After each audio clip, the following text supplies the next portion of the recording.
Na aula de hoje vamos falar sobre parametrização de superfícies, plano tangente a superfícies e área de superfícies. Bom, nós vamos estudar esse conteúdo, ele é de nosso interesse por causa da seguinte coisa. Você deve se recordar que na primeira parte do curso a gente definiu a integral de linha sobre uma curva, né? Então você tinha uma curvazinha lá no seu espaço, R2, e uma função, né, definida nessa curva, ou então um campo vetorial, tá? Daí a gente conseguia calcular a integral sobre a curva.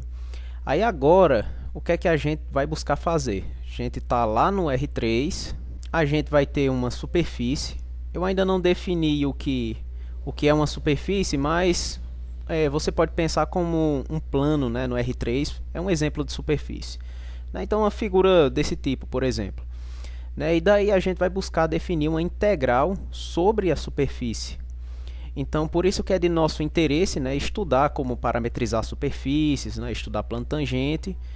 E isso vai nos conduzir a um resultado, um dos mais importantes, do cálculo, que é o Teorema de Stokes, que se refere à integral sobre superfície. Pronto, então, dada a ideia, vamos definir o que é uma superfície, tá? Bom, suponha que R de UV é uma transformação que é dada por três coordenadas, sendo as três funções dependentes de U e V, ou seja, x de UV, y de UV e z de UV. Ela sendo uma transformação de um subconjunto do R2 caindo lá no R3. Então, uma superfície parametrizada é o conjunto de todos os pontos de R3 que são imagens, desses elementos aqui, x de UV, y de UV e z de UV, conforme essa equação 53, onde o UV ele vai variar em D. Então, a figura do que acontece é basicamente essa aqui. Ó. Você tem aqui o R2, e aqui no R2 você tem um conjunto D, tá? Que seria conjunto aqui dentro dessa borda que eu tinha desenhado.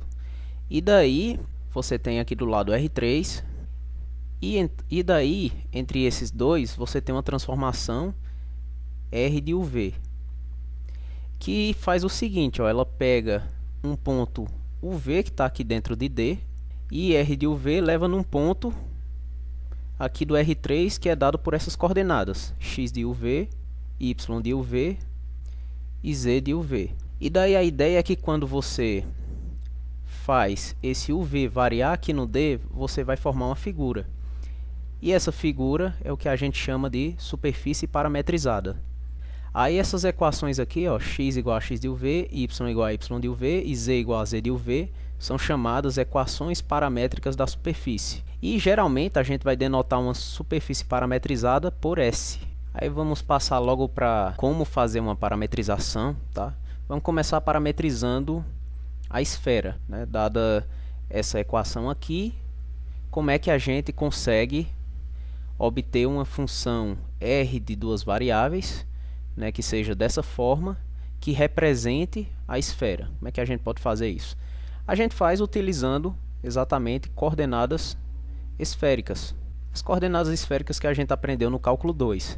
A gente faz o seguinte, como essa esfera ela tem raio A, a gente pega e considera as equações das coordenadas esféricas. X igual a seno de φ cosseno de θ, y igual a seno de φ seno de θ e z igual a cosseno de φ. Geralmente a gente denotava x igual a r, aí esse elemento, y igual a r, esse outro elemento. Só que aqui como o nosso raio é A, então ao invés de colocar R, a gente coloca A na frente. E daí o que é que você percebe, lembrando, você tem que colocar os intervalos. Você tem a variação do θ entre 0 e 2π, e esse φ fica entre 0 e π. Aí você nota que quando você escreve dessa forma, as coordenadas esféricas, você está fazendo esse x, esse y e esse z dependerem apenas desses dois ângulos aqui. Portanto, uma forma de parametrizar a superfície esfera é você pegar e colocar essa função aqui, r, que depende de φ e de θ, como sendo exatamente essas coordenadas, né? E aqui essa função ela está definida em D, que é esse retângulo, 0π cartesiano 0, 2π, né? Que é o intervalo onde o φ varia, que é 0π, e o θ varia em 0, 2π. Um outro exemplo, né? Vamos tentar determinar a parametrização do cilindro, que tem essa equação, x² mais y² igual a 9, e o z com essa variação entre 0 e 1. Então, a ideia é você usar as coordenadas cilíndricas. As coordenadas cilíndricas, basicamente, era você deixar a coordenada z fixa e você fazer coordenadas polares nas duas primeiras entradas, né? No caso, você pega e escolhe x igual a r cosseno de θ. Nesse caso, o nosso r é igual a 3, né? Porque se você só olhar aqui a circunferência que está sobre o plano XY, ela é uma circunferência de raio 3. Né? Então, você escolhe x igual a 3 cosseno de θ e y igual a 3 seno de θ. Aí o z você mantém parado, z igual a z. Aí agora é só você definir uma função r que depende de θ, porque essas duas primeiras, x e y, eles só dependem de θ. E a outra coordenada vai ser z, que é a terceira que você está mantendo parada aqui. E vai ser dada exatamente por 3 cosseno de θ, 3 seno de θ e a última z. Né? Então, a ideia sempre vai ser essa, né? Você vai tentar escrever uma função que depende de 2 parâmetros, tá? Com 3 coordenadas. A ideia basicamente é essa. Aí você pode usar, né, o que você conhece do cálculo 2, como a gente utilizou no exemplo anterior. Usamos as coordenadas esféricas, aqui nós estamos usando as coordenadas cilíndricas, né, para conseguir fazer essa parametrização. Uma coisa que não pode ser esquecida é que você tem que dizer qual é o intervalo, né, de variação. Aqui a gente tem que o nosso ângulo ele precisa rodar os 2π completo para você conseguir fechar a figura, né, a figura do cilindro. Então a gente tem o seguinte, que 0 menor ou igual que θ menor ou igual que 2π, e o z já está dado o intervalo dele aqui, ó, 0, 1. 0 menor ou igual que z menor ou igual que 1. Então essa função aqui, nossa função r, ela está definida no domínio D, que é exatamente 0, 2π cartesiano 0, 1. Aí aqui vamos para esse exemplo. Vamos determinar uma função vetorial que represente esse paraboloide elíptico aqui. No caso, a gente está querendo representar, se você reparar, né, a gente está querendo representar o gráfico de uma função de duas variáveis, né, porque o paraboloide elíptico é exatamente o gráfico dessa função aqui, se você considerar a z como sendo um f de xy, né? Então a ideia é o quê? A ideia é você fazer x igual a x, né? Você mantém x igual a x, faz y igual a y, e apenas na última coordenada é que você coloca essa equação aqui. Faz z como sendo x2 mais 2y2. Então a parametrização aqui natural é você colocar r de xy, uma função que depende de x e y, como sendo x, y, e na última coordenada esse termo aqui, x elevado a 2 mais 2y elevado a 2. No caso, o conjunto D vai ser o R2, né? Porque a gente não fez nenhuma restrição aqui sobre esse z, então a gente pode pegar todo o elemento de R2. Em geral, se z for f de xy e você quiser o gráfico dessa função, né, quiser parametrizar, a parametrização natural vai ser exatamente essa, ó, é r de xy igual a x, y e f de xy. E isso não ocorre apenas quando a equação estiver nessa forma, z igual a f de xy. Se você tiver, por exemplo, y igual a f de xz, utilizando essa mesma ideia, né, você pode definir uma parametrização que depende de x e z, né, uma r de xz, como sendo, você fixa o x, você fixa lá na última coordenada o seu z, e como você chamou y de f de xz, você coloca ele bem aqui, o f de xz. E a mesma coisa se você tiver uma função de y e z. Aí você pode verificar que dá com o mesmo argumento você consegue escrever uma parametrização para o gráfico dessa função. Aí agora vamos aprender a parametrizar superfícies de revolução, né? Isso é muito útil também. Veja que até agora nós estamos dando ferramentas, né, para que você saiba parametrizar superfícies. E essa daqui é uma que é extremamente importante.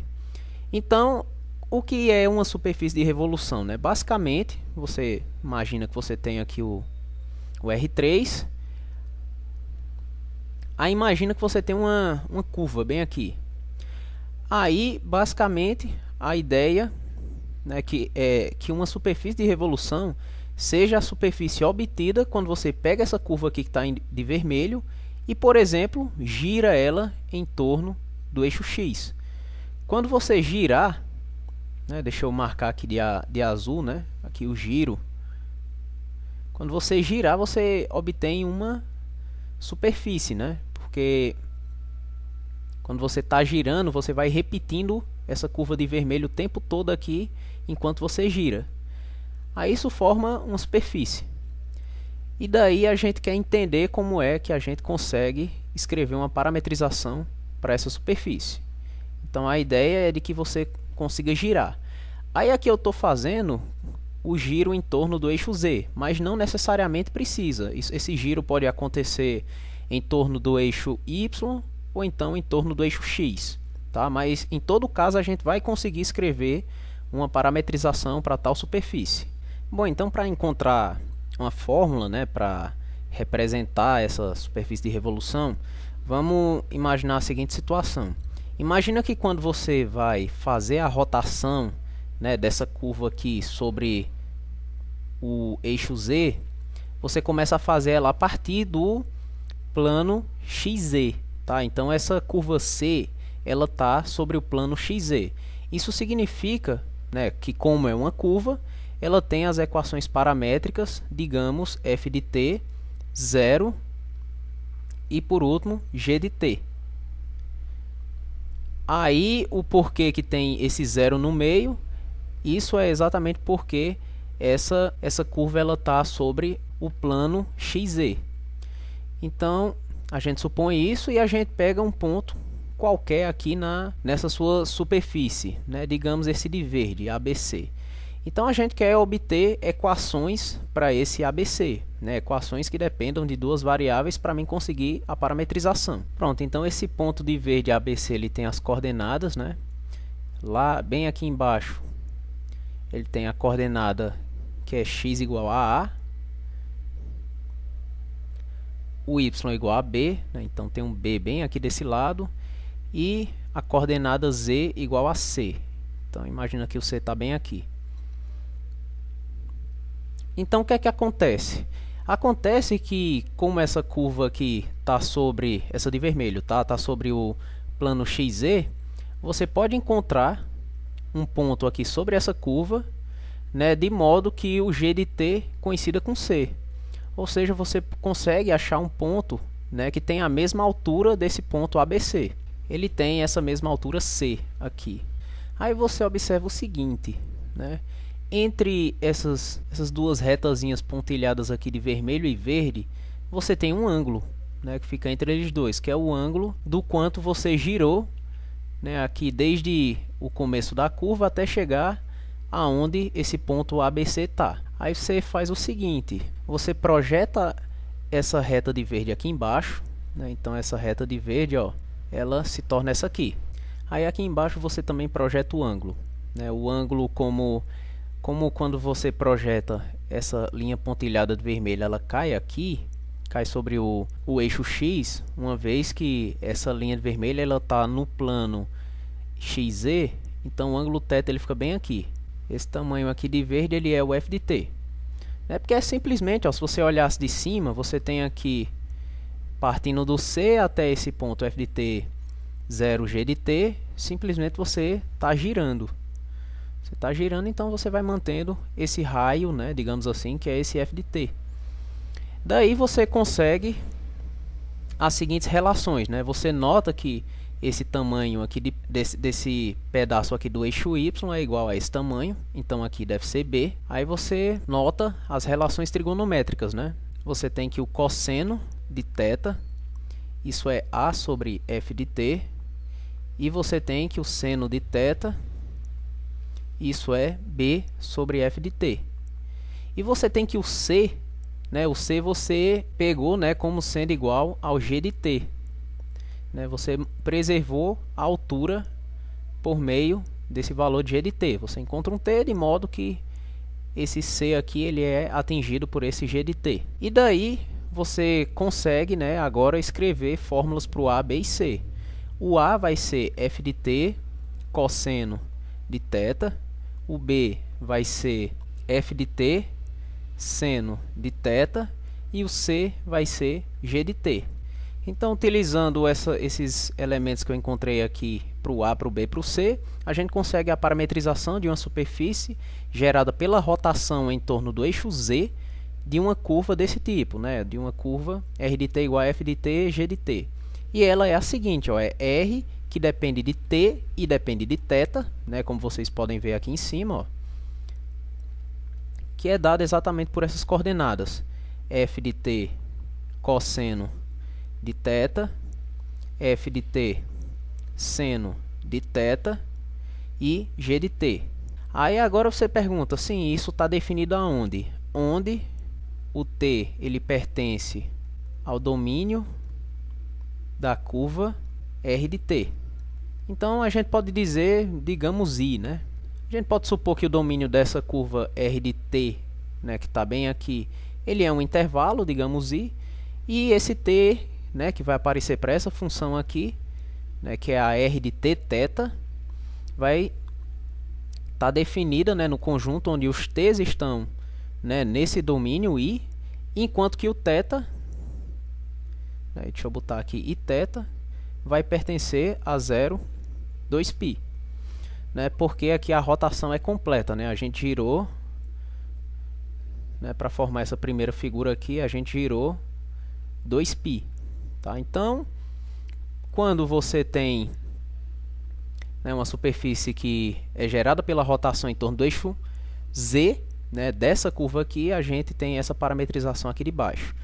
Mas geralmente, né, porque não precisa ser só em torno do eixo Z, a gente tem o seguinte, né, a gente tem que a parametrização geral de uma superfície gerada pela rotação de uma curva R de t igual a F de t, G de t, agora em torno do eixo X, né, quando é em torno do eixo X, a parametrização vai ser essa aqui, por essa fórmula 55, em que F de t vem primeiro e sozinho, aí depois vem G de t cosseno θ, G de t seno de θ. E também se a rotação for em torno do eixo Y, tá?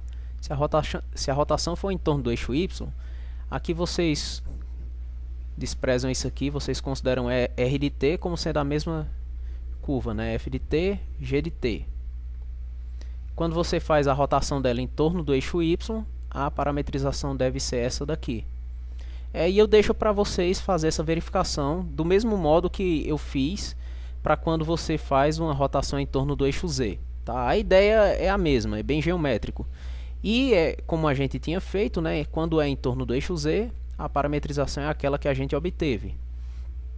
E daí, com essa ideia, a gente consegue parametrizar, por exemplo, a figura do toro. Tá? O toro ele é uma superfície que é obtida quando você roda um círculo plano em torno de um dos eixos.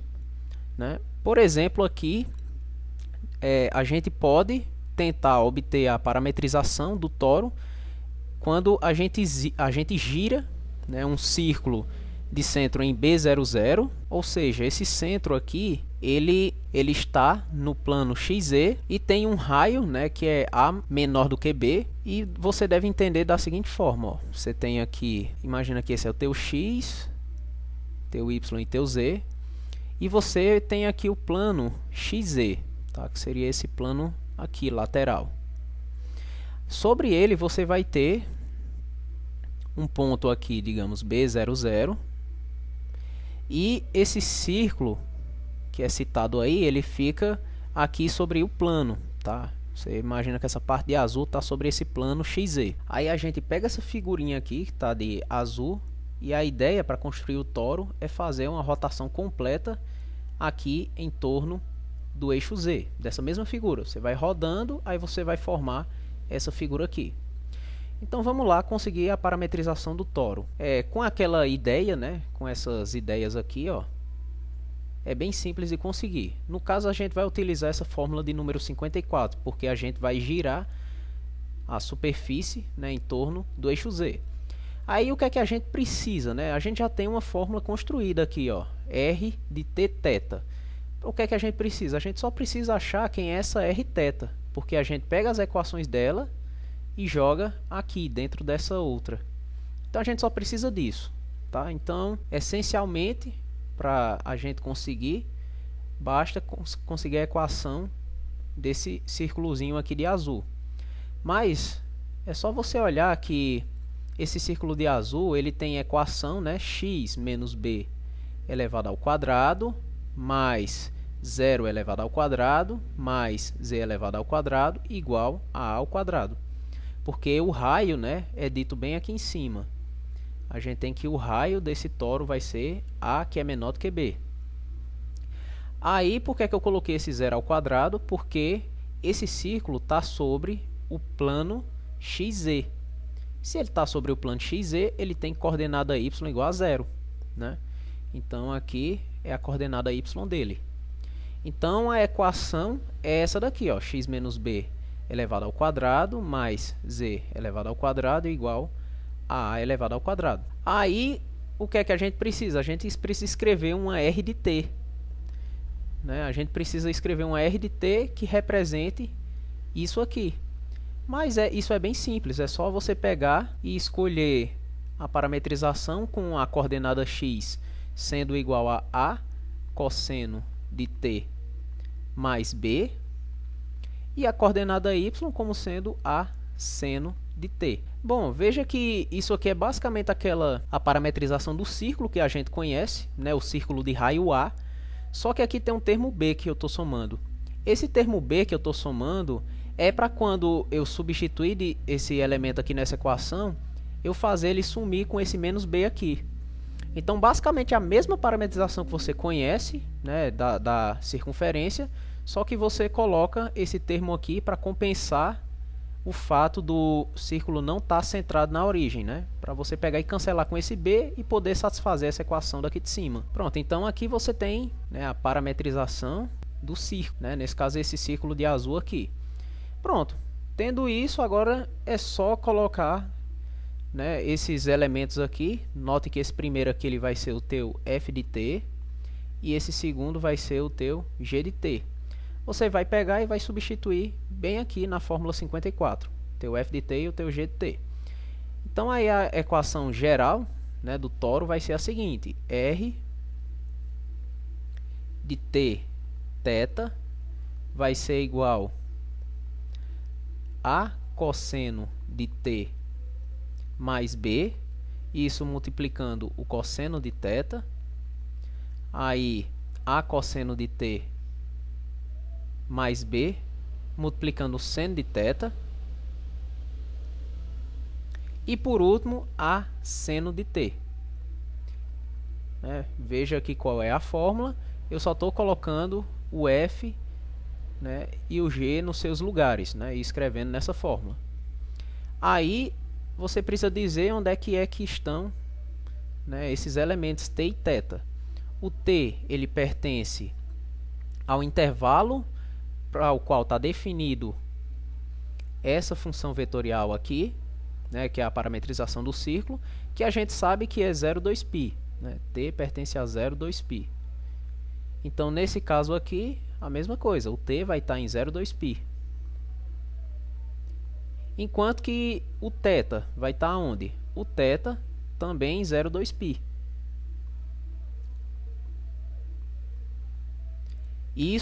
Esse θ igual a 0,2π, isso vem da fórmula, tá? É só você lembrar aqui da fórmula número 54.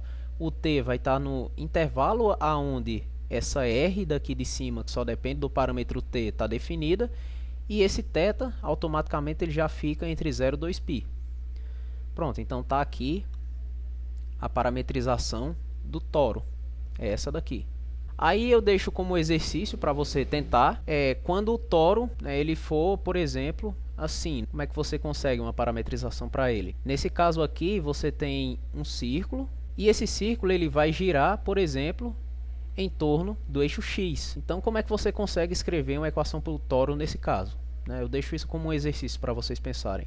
Agora vamos falar um pouquinho sobre plano tangente a uma superfície parametrizada. Então, se S, né, digamos, é uma superfície parametrizada, ela é dada por uma equação R de UV, né, que são as equações paramétricas, né, que são x de UV, y de UV e z de UV. Aí você repara que aqui dentro você tem funções, né, cada uma de duas variáveis. Então faz sentido você fazer as derivadas parciais, tá? Aí o que é que acontece? Acontece que os parâmetros que eu estou considerando são u e v. Então, quando você fizer as derivadas parciais dessa r, você não coloca derivada com respeito a x, derivada com respeito a y. Não é assim não. Até porque, quem são os parâmetros aqui? Os parâmetros são u e v. Então, as derivadas parciais não devem ser dessa forma. Devem ser derivada com respeito a u, que é essa variável aqui de dentro, e derivada com respeito a v. Então, tem que tomar esse cuidado, né, dependendo de qual forma estiver escrita, né, essa tua função r. Então, faz sentido fazer as derivadas parciais. Né? Então, vamos fazer aqui. Derivada com respeito a u, derivada com respeito a v, dessas funções r. Isso significa você fazer as derivadas parciais em cada coordenada, tá? Então, aqui nesse primeiro caso, vai ficar, ó, derivada com respeito a essa função x em u, aí aqui derivada com respeito a u também, dessa função do meio, que é y, e derivada de z com respeito a u. Se você quiser fazer uma construção mais formal, né, para fazer essas derivadas parciais, você fixa uma das coordenadas como constante, né, e deriva só a outra. Aí aqui é a mesma coisa, né, você vai fazer com respeito a v, então fica dx, dv, dy, dv e dz, dv. Aí como é que isso funciona, né, num ponto? Como é que essas derivadas funcionam num ponto? Deixa eu fazer uma figura aqui para a gente entender. Imagina que você tem o seu domínio aqui, esse aqui é o teu conjunto D. Aí você tem um ponto aqui, digamos, o 0, V0. Aí, por meio da tua parametrização, né, tua parametrização R de UV, você leva lá no R3, e bem aqui você tem a sua superfície R gerado, né, pelas imagens dos valores de D.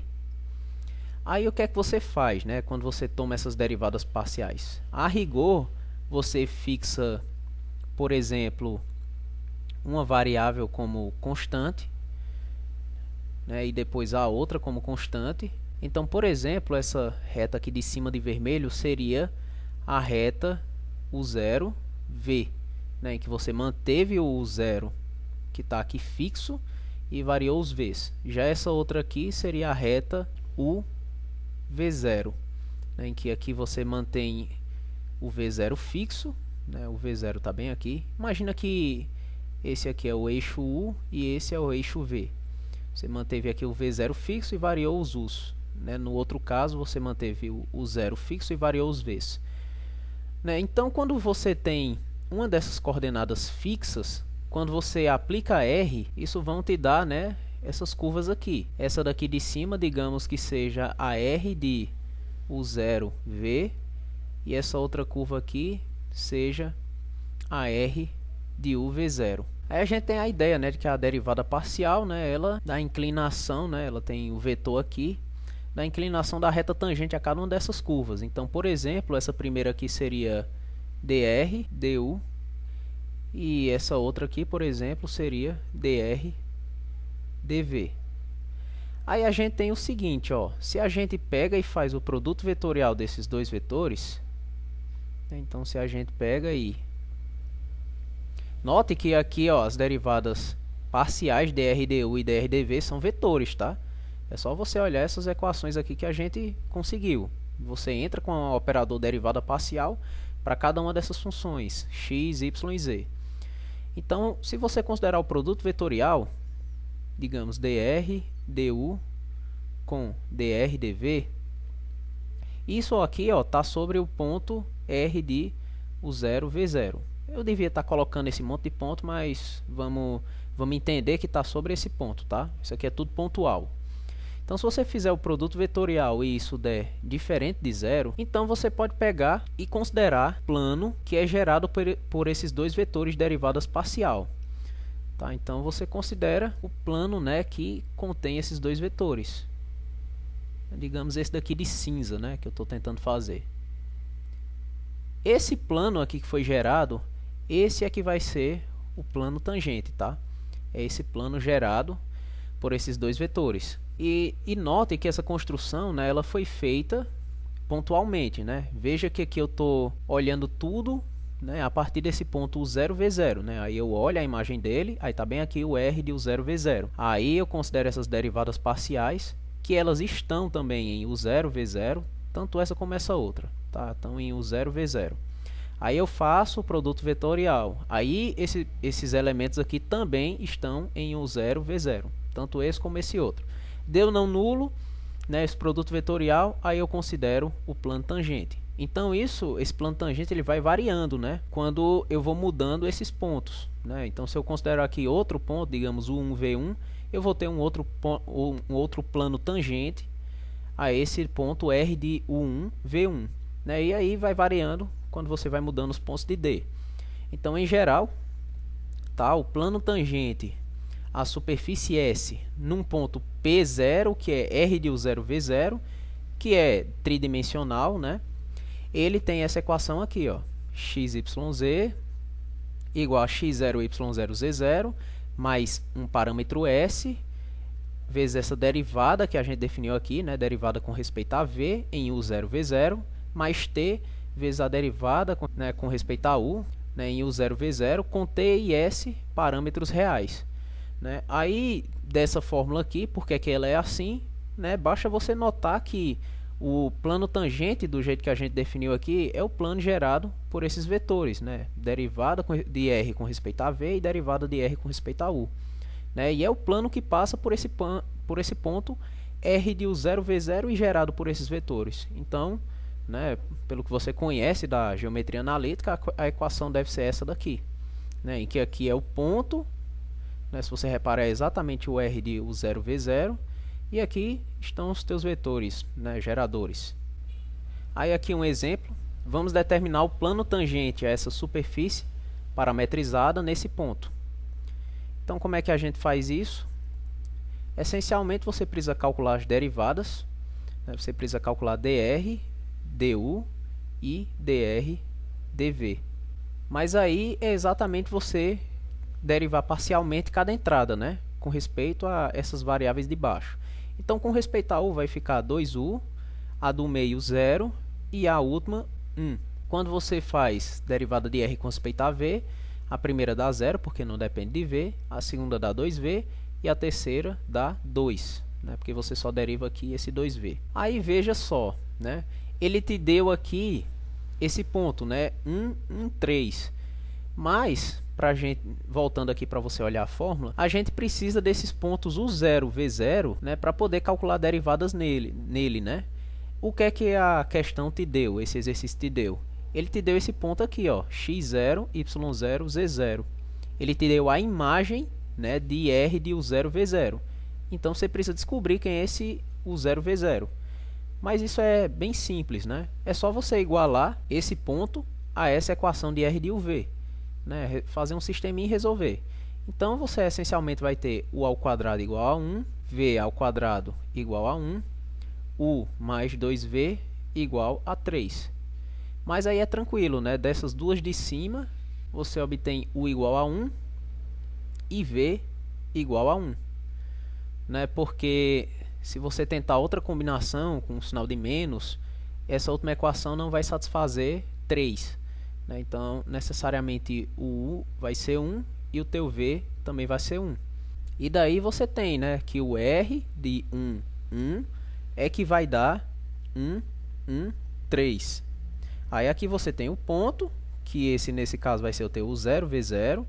e você calcula essas derivadas parciais exatamente nele. Então, derivada com respeito ao de R nesse ponto 1, 1, isso vai ser 2, 0, 1.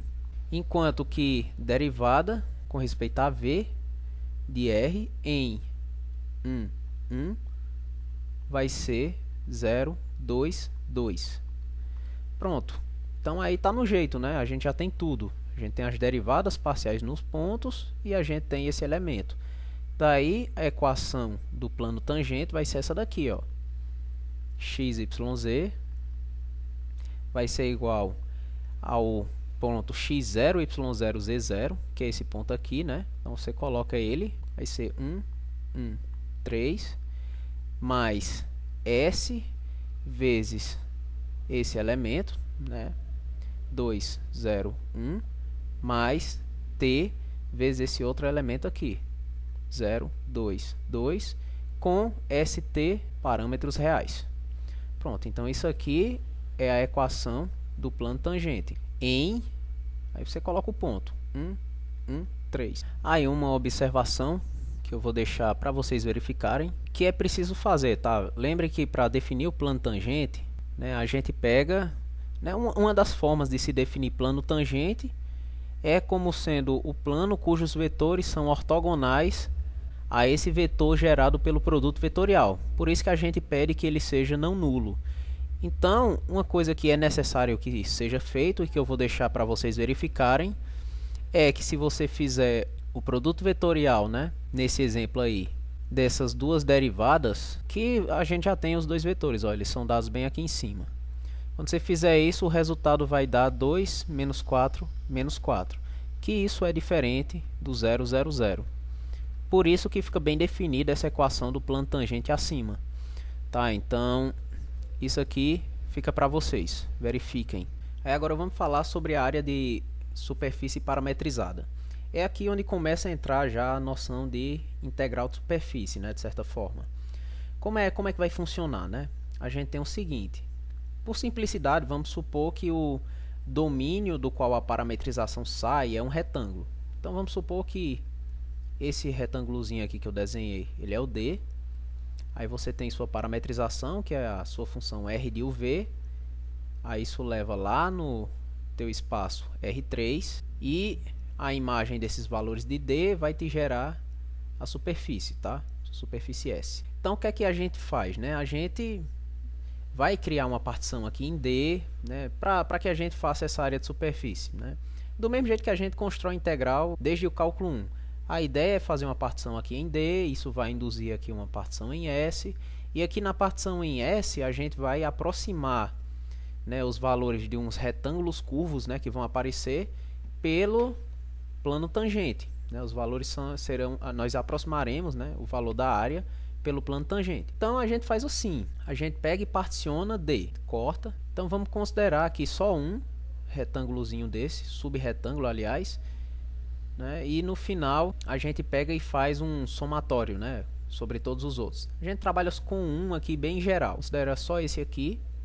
Então esse, por exemplo, ele tem essa coordenada UI, essa outra coordenada UI mais um certo acréscimo, digamos delta UI. Aí bem aqui, digamos VJ, e aqui VJ mais um acréscimo, VJ mais delta VJ, né, que vai ser esse daqui. Aí esse retângulozinho aqui, vamos chamar ele de RIJ. Aí o que é que você faz? Quando você faz esse monte de corte aqui em D, isso vai induzir uns cortes lá em tua superfície,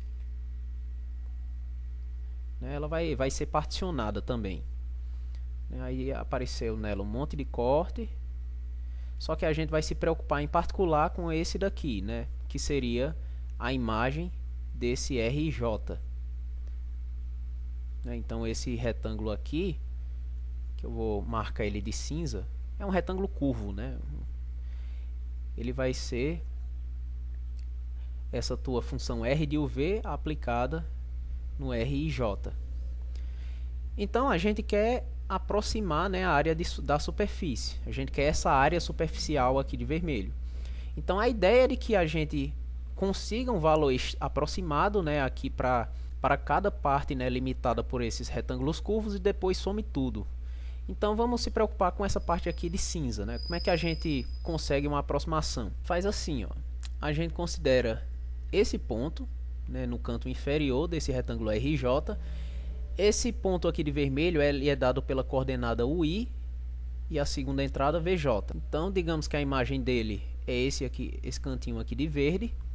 E daí a gente pega e considera os vetores derivada, né? Os vetores aqui, digamos que esse de verde, que seria derivada de R com respeito a U, e esse outro bem aqui, derivada de R com respeito a V. Aí a gente ainda faz o seguinte, a gente pega esses vetores derivada parcial e multiplica, por exemplo, esse primeiro por esse acréscimo aqui, ó, delta UI.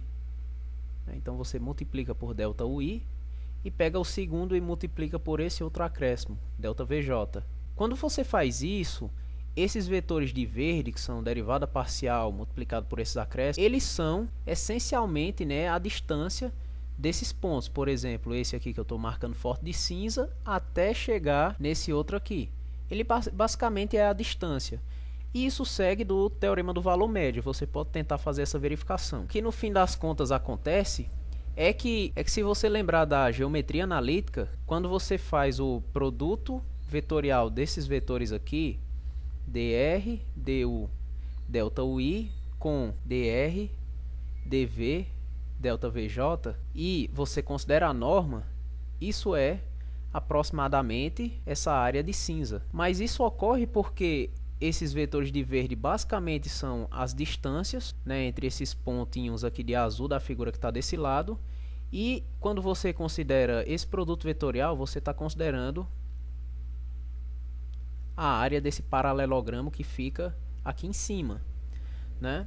E a ideia é de que, se esse produto vetorial for não nulo, esse paralelogramo ele está sobre o plano tangente, né? Sobre o plano tangente a esse ponto aqui. Por isso que eu falei, né, que a ideia da área de superfície é que a gente aproxima a área por meio do plano tangente. Então, quando a gente pega essa expressão aqui, que eu fiz desse produto vetorial, e a gente pega e toma um somatório, faz aquela ideia de soma de Riemann, né, a gente tem que a área da superfície, ela é aproximadamente, aí vai ser um somatório, né, sobre dois índices, com IJ de 1 até N, né, digamos, que esse somatório ele vai representar essas áreas de cinza, né, no caso essa, né, que digamos seria o delta SIJ, mas só que quando a gente faz a soma a gente vai considerar, né, todas as outras, aí a gente obtém uma área superficial aproximada. Então aqui seria o somatório, né, desses delta SIJ. Só que a gente tem essa estimativa, né, de que essas áreas cinza são aproximadamente esse produto vetorial, né? Então isso, né, vai ser aproximadamente somatório com I, J, né, isso partindo de 1 até N. Aí a gente pode até colocar assim, né, como esses termos aqui são escalares, eles podem sair do produto vetorial. Então seria o produto vetorial das derivadas, né, que seria dr, du, cartesiano dr, dv, isso multiplicado por delta ui, delta vj. Aí é claro, aqui eu não estou sendo muito preciso, eu teria que considerar um monte de coisas a mais assim para que isso ficasse mais formal. Por exemplo, essas derivadas parciais elas estão sendo tomadas nos pontos da forma ui, vj. Tá? Então eu estou ignorando isso, né, para que a gente tenha uma ideia mais geométrica da coisa. Então aqui a ideia é que quando você faz o n, né, convergir para infinito, você chegue, né, à sua área da superfície, que eu posso denotar por A de S, e aqui nesse lado, né, quando você manda o limite nesse lado, a gente tem uma ideia, né, de que isso aqui converge para uma integral dupla, né? Veja que aqui eu tenho dois parâmetros, né, variando, é uma soma de Riemann dupla, né? Então a ideia é de que isso convirja para a integral sobre o conjunto D, porque a gente está pegando os ui's e vj's lá, né? Só que quem é a função, né, que fica na integral? A função seria exatamente esse produto vetorial aqui, né, em norma. Então, norma de dr dv em uv, produto vetorial com dr dv. Perdão, aqui a primeira é em u. E isso aqui dA. Então, essa aqui, por meio dessa intuição, né, a gente obtém essa fórmula aqui. E essa é exatamente, né, a definição da área de superfície, conforme eu vou falar agora. Se a gente tem uma superfície S, né, parametrizada e suave, eu acho que eu não falei quando é que uma superfície parametrizada é suave, eu vou falar aqui. Então, a superfície parametrizada ela é suave se a gente, quando fizer o produto vetorial, isso não dá o vetor nulo. Tá? Isso é diferente do vetor nulo. Isso significa, em particular, que existe plano tangente em todo ponto que você pegar, né? E daí, existindo sempre esse plano tangente, essa construção aqui que a gente fez, né, ela faz sentido. E daí, nessas condições, né, se você tem uma superfície S parametrizada suave, né, por essa equação aqui, então a área da superfície é dado exatamente pela norma do produto vetorial dos vetores derivada, né? dr du, produto vetorial com dr dv. Aí lembrando, né, que as equações dessas derivadas parciais é você entrar, né, com o operador derivada em cada uma das entradas. Aí vamos começar com um exemplo. Vamos determinar a área do toro.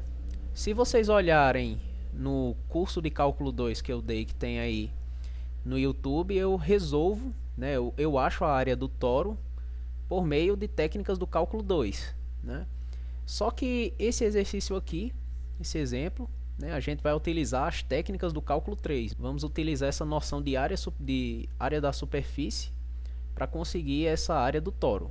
Mas que fique registrado que dá para fazer isso de outra forma, né? Se você olhar em uma das aulas aí de cálculo 2 que eu tenho, eu resolvo isso sem utilizar essa noção de área de superfície. Então, como é que a gente faz, né? Basicamente, a gente precisa da parametrização. A gente resolveu isso no exemplo mais atrás, né? Deixa eu mostrar aqui o exemplo. Foi aqui no exemplo 72. A gente conseguiu essa parametrização aqui, ó. Então, a gente vai precisar dela. Vamos transferir ela para lá. Né? Isso porque a pergunta é a mesma, tá? Ó, é o raio A menor do que B e a rotação é feita ao redor de Z. E o círculo que a gente pega para começar a rodar é esse daqui, B00. É a mesma coisa do exemplo, né, que foi que a gente descobriu a parametrização. Então a gente já pega a parametrização do exemplo. E daí o que é que a gente precisa? A gente precisa calcular as derivadas parciais, né? Então vamos lá. Derivada de R com respeito a t em t θ, né, você tem que derivar nos dois parâmetros aqui. Então vocês tomem cuidado para não colocar um x no lugar do t, né? Isso vai depender das variáveis que aparecem aqui, né? O que é que vai ser de derivada. Então, nesse caso, a gente deriva com respeito a t, né? O resultado vai ser menos a seno de t cosseno de θ. Isso porque você só deriva essa expressão. O cosseno aqui ele fica parado, porque depende de θ. Aí a segunda vai ser menos a seno de t seno de θ. E a terceira expressão, a cosseno de t. Aí agora a gente precisa da outra também, que é dr de θ em t θ. Isso vai dar menos a cosseno de t mais b.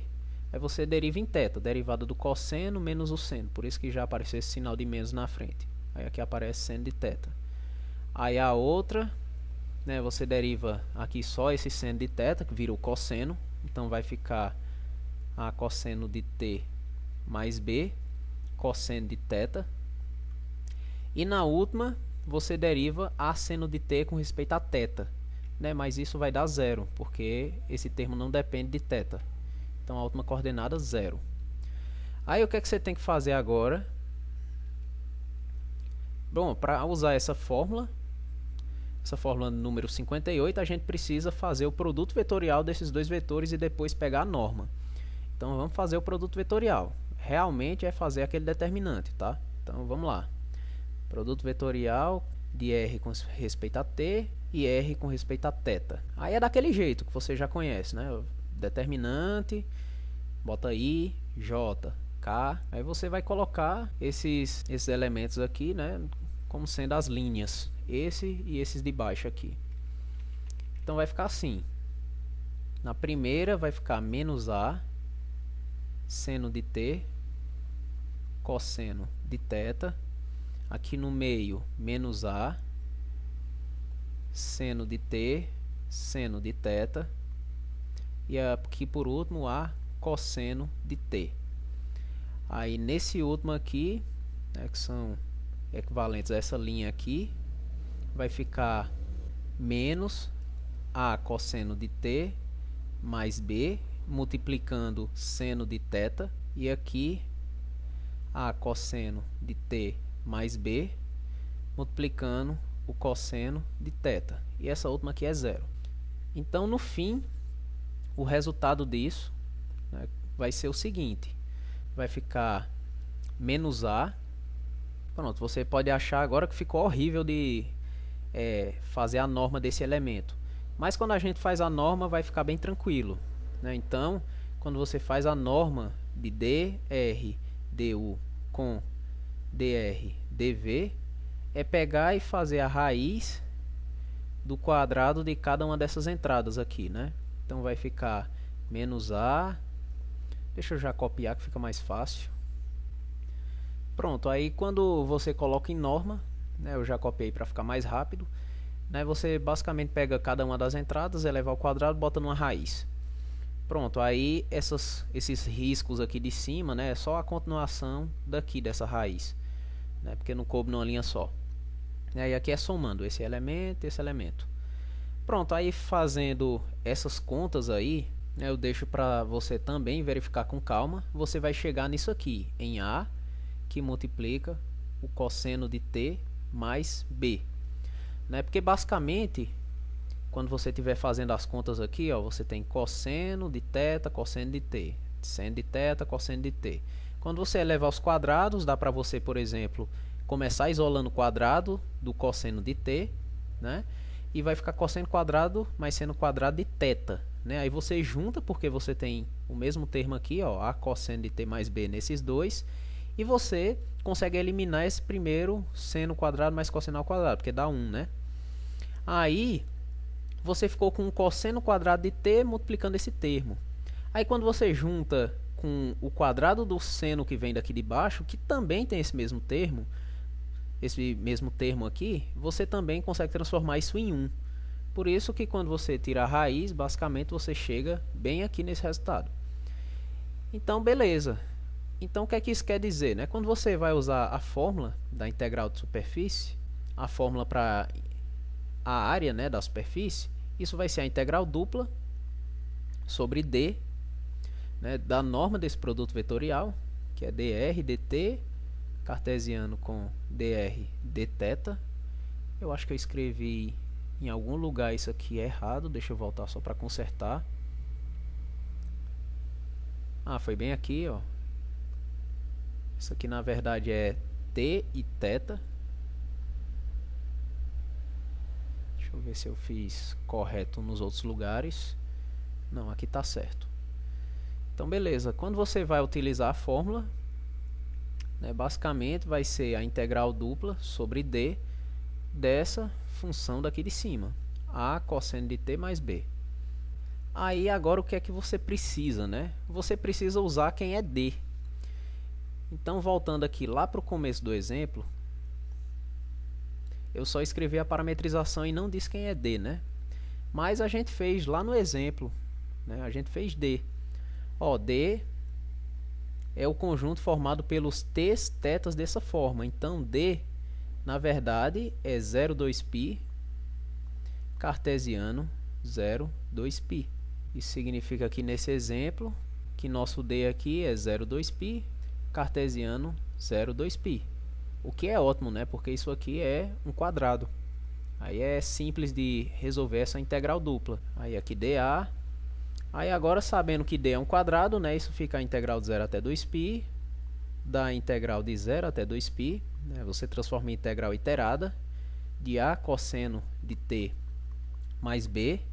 Aí aqui você pode colocar dθ. E aqui fora dt. Aí você observa que esse termo aqui de dentro ele não depende de θ, né? Então ele pode sair para fora e você só integra dθ de 0 até 2π, que dá 2π. Então vai ficar aqui fora 2π. Aí você pode colocar o A para fora também. O A é constante, tá? Ele é o raio do círculo que a gente roda. Então, integral de 0 até 2π do cosseno de t mais b dt. Mas quando você faz essa integral, vai ficar o seguinte: 2π a, integral do cosseno, ela é o seno, integral de b é bt. Isso de 0 até 2π. Só que o seno, tanto em 0 quanto em 2π, ele zera. Então, o resultado daqui vai ser só 2πb. Então, vai ficar assim, 2πa que multiplica 2πb. Então, o resultado é 4π elevado ao quadrado ba. E está aqui o valor da área do toro. A área da superfície toro é esse valor aqui. Aí a gente tem um caso particular.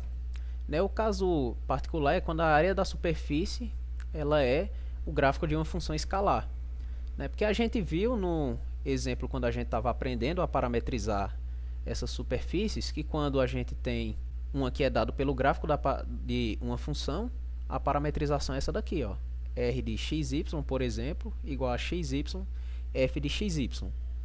Então, dessa R aqui, se você faz as derivadas, nesse caso, ó, as funções, a função ela está em x e y. Então, as derivadas parciais, naquele sentido que a gente pega e transfere as derivadas para cada uma das coordenadas, vão ser também em x e y.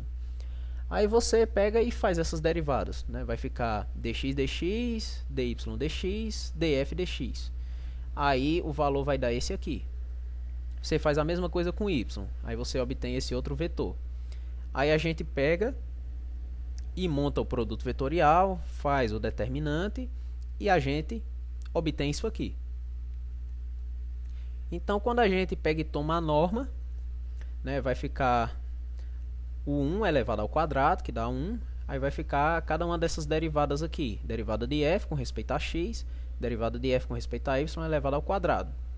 Então, nesse caso especial, quando a gente tem que a nossa superfície ela é gerada pelo gráfico de uma função escalar, a nossa fórmula de integral para a área de superfície ela fica escrita dessa forma aqui. Ela fica escrita como uma integral sobre d da raiz de 1 mais a derivada da tua função z igual a f de xy. Ou seja, isso aqui significa as derivadas parciais, tá? df dx e df dy. Ambas ao quadrado sobre uma raiz. Então, isso aqui é uma outra forma de escrever a área da superfície, mas isso nesse caso especial, tá certo? Isso aqui ocorre nesse caso especial. E daí, utilizando isso, a gente pode calcular esse exemplo aqui. Se você notar, ó, determinar a área da parte do paraboloide z igual a x2 mais y2, que está abaixo desse plano z igual a 9.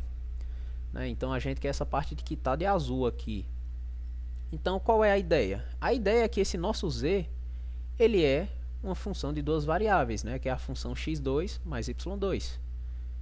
Então, o que a gente quer, essa área da parte do paraboloide, isso é o gráfico da função, restrito, claro, a estar abaixo dessa parte onde z é igual a 9.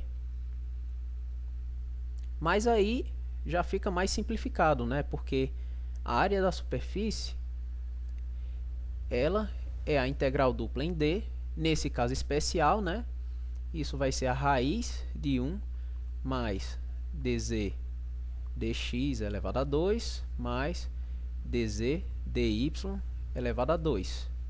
Isso aqui dA. Então, o que é preciso? Só é preciso a gente achar o conjunto D. A gente só precisa achar esse conjuntinho D que fica aqui embaixo. Mas esse conjunto D é só você pegar e fazer a interseção desse plano z igual a 9 com a superfície. E daí você projeta. Ou seja, é só igualar, x2 mais y2 igual a 9. Isso implica x2 mais y2 igual a 3 elevado a 2.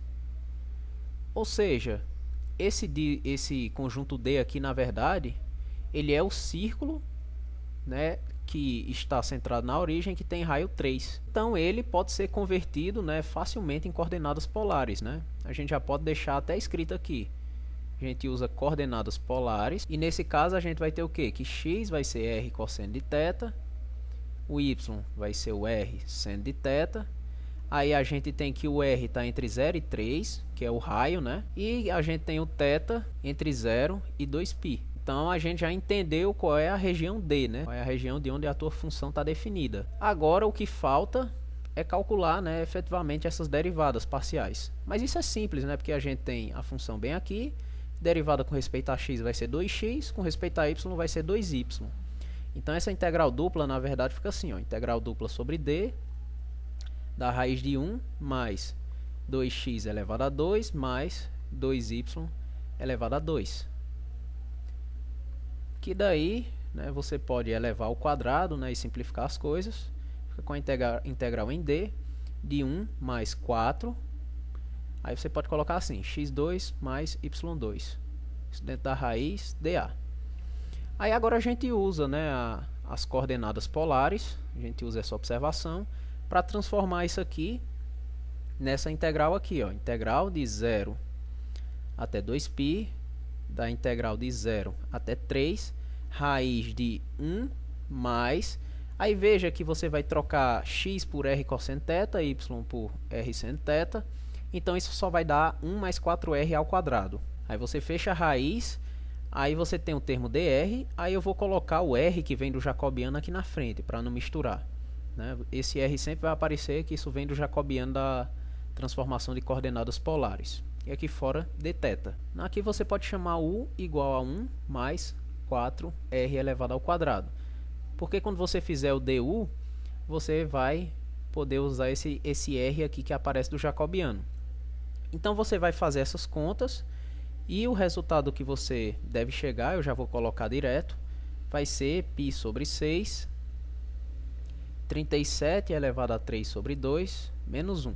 Pronto, então eu vou deixar direto aqui o valor e daí você faz essa mudança de variável e tenta resolver essa integral dupla. O valor que você deve chegar é esse daqui. E isso, né, dá a área dessa superfície que a gente deseja. Veja que ao invés de utilizar a definição mesmo, como a gente fez aqui no exemplo da área do toro, que a gente usou essa fórmula 58, a gente notou que é a área de uma superfície gerada por uma função escalar e a gente utilizou, na verdade, essa fórmula 61, né, que é mais simples nesses casos. Então, com isso, a gente encerra, né, essa aula de hoje.